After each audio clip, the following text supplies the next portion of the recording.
Menteri Agraria dan Tata Ruang atau Badan Pertanahan Nasional Nusron Wahid mengungkapkan pengalamannya saat mendapatkan demonstrasi terkait keputusan pembatalan sertifikat hak milik atau SHM pagar laut di Desa Kohot, dan hal ini disampaikan Nusron Wahid dalam rapat dengan Komisi 2 DPR RI pada Kamis 30 Januari 2025 ini hari.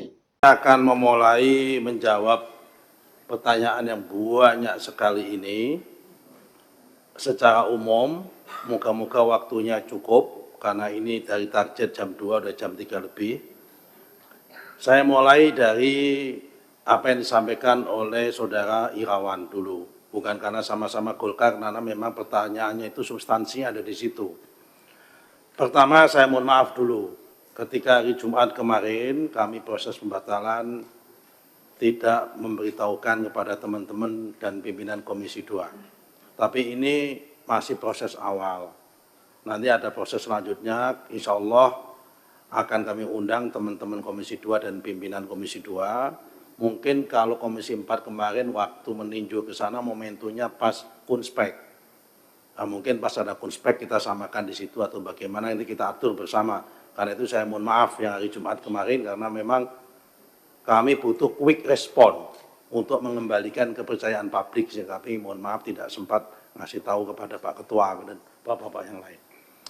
Kenapa cuma 50? Ya itulah Pak, tadi saya katakan prosesnya memang tidak gampang untuk membatalkan satu sertifikat itu, karena katun keputusan tata usaha negara itu memang harus mengkonfirmasi satu persatu. Itu pun dari yang 50 ada mereka yang tidak rela dibatalkan. Dan itu kami paksakan. Dan memang ada potensi dan celah untuk mereka untuk melakukan gugatan ketun. Tapi kami yakin kalau ketun itu kita kuat, karena memang fakta materialnya memang mendukung untuk itu dibatalkan. Itulah Bapak-Bapak sekalian, saya terima kasih sekali sama Pak Irawan mengingatkan ini. Kenapa kalau orang Jawa bilang kita tidak bisa saedek saenyek langsung batal semua, itu nggak bisa. Karena memang proses tata usaha negara itu kita lalui. Bahkan kami kan menggunakan jangan sampai kita itu ingin memberantas kebatilan tapi dengan menggunakan cara yang batil juga kan nggak boleh. Kita harus dengan memberantas kebatilan tapi dengan cara yang baik dan cara yang benar begitu. Itu karena itu memang dari situlah prosesnya. Saya terima kasih sekali diingatkan sama Saudara Irawan, karena memang itulah harusnya proses yang harus dilalui, adalah melalui itu. Mengenai masalah tindak lanjut pidana, Bapak-Bapak sekalian, saat ini pihak APH sudah masuk. Jadi tanpa kami melakukan proses tindak lanjut ke pidana pun, APH memang sudah melakukan inisiasi di bidang itu. Mulai dari proses pemalsuan dokumen di bawah yang melibatkan Pemda, mulai dari pemalsuan dokumen PBB, dokumen kiriknya dan sebagainya sudah diproses semua oleh APH. Jadi perkara masalah ini kemudian setelah kami secara administrasi selesai, bola akan lari kepada proses pidananya. Kalau didorong ke sana, apakah ATF BPN akan mengeluarkan inisiasi itu? Tanpa kita ada inisiasi sudah ada proses. Kita nanti malah double-double kalau melakukan inisiasi lagi. Jadi kira-kira seperti itu yang bisa kami lakukan untuk menjawab apa yang disampaikan oleh concern daripada Pak Deddy Sitorus. Tapi apa pelajaran yang kita ambil dari kasus ini, kasus Tangerang, kasus Bekasi, kasus Sidoarjo dan sebagainya, ini menjadikan refleks minimal menjadi 3 hal. Catatan kami yang harus kita benahi dalam waktu singkat ini. Pertama, memang Permen 16 tahun 2022 ini harus dievaluasi.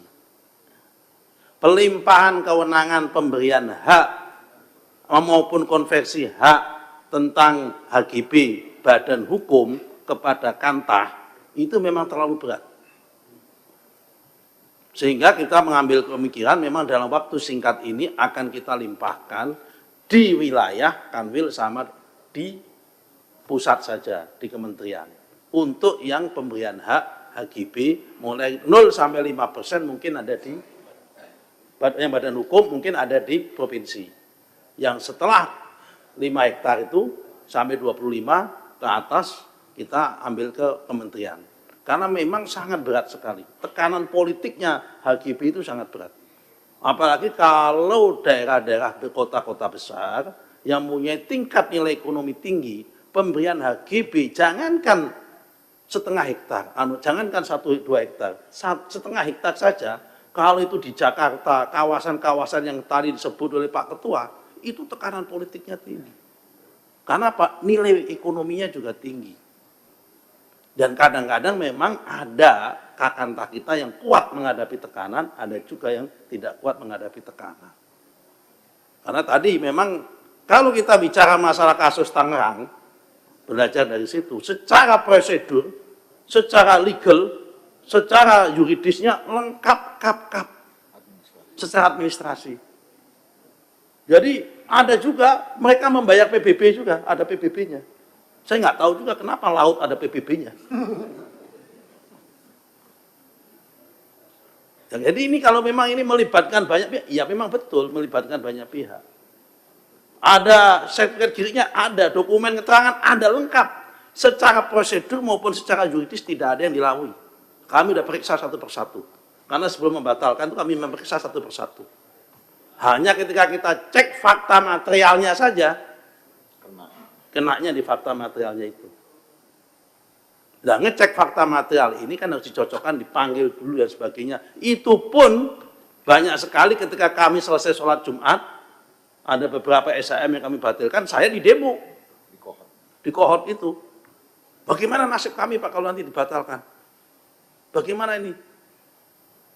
Nah, ini juga menjadi pertanyaan apa yang disampaikan oleh Saudara Irawan tadi memang begitu keadaan yang ada. Kemudian yang poin kedua, ini yang soal Tangerang, soal ini pembelajarannya itu di situ. Yang pertama adalah pemberian kewenangan. Yang kedua adalah kami perlu meningkatkan risk management yang kuat. Dengan adanya fakta ini, apapun ceritanya menandakan risk management di lingkungan internal kami lemah masih. Berangkat dari sini, kami akan mewajibkan semua pejabat yang punya otoritas, baik itu kasih maupun kepala kantor, maupun kanwil, maupun kabid, maupun direktur, maupun dirjen, mulai tahun ini akan kami wajibkan harus ikut dan wajib lulus pelatihan sertifikasi manajemen risiko. Persis mau saya berlakukan seperti pengelolaan lembaga keuangan baik bank maupun non-bank. Di bank itu, karena juga pelayanannya sama, itu sama. Yang namanya kepala pimpinan cabang bank itu wajib lolos sertifikat manajemen risiko. Karena mengelola duit uang ini sama aja, ini mengelola aset orang. Nah, karena itu ini akan kita tingkatkan, akan kita wajibkan untuk pembelajarannya untuk ini hikmah yang kedua itu adalah tentang manajemen risiko. Yang nomor 3, memang APIP kita, ya kan, inspektorat kita memang harus lebih ketat. Kalau tadi ada usulan-usulan seperti perlunya ada Peneghakum di dalam Dirjen Gakum, kemudian perlunya ada peradilan pertanahan untuk percepatan dan sebagainya, itu bagi kami bonus kalau ada itu.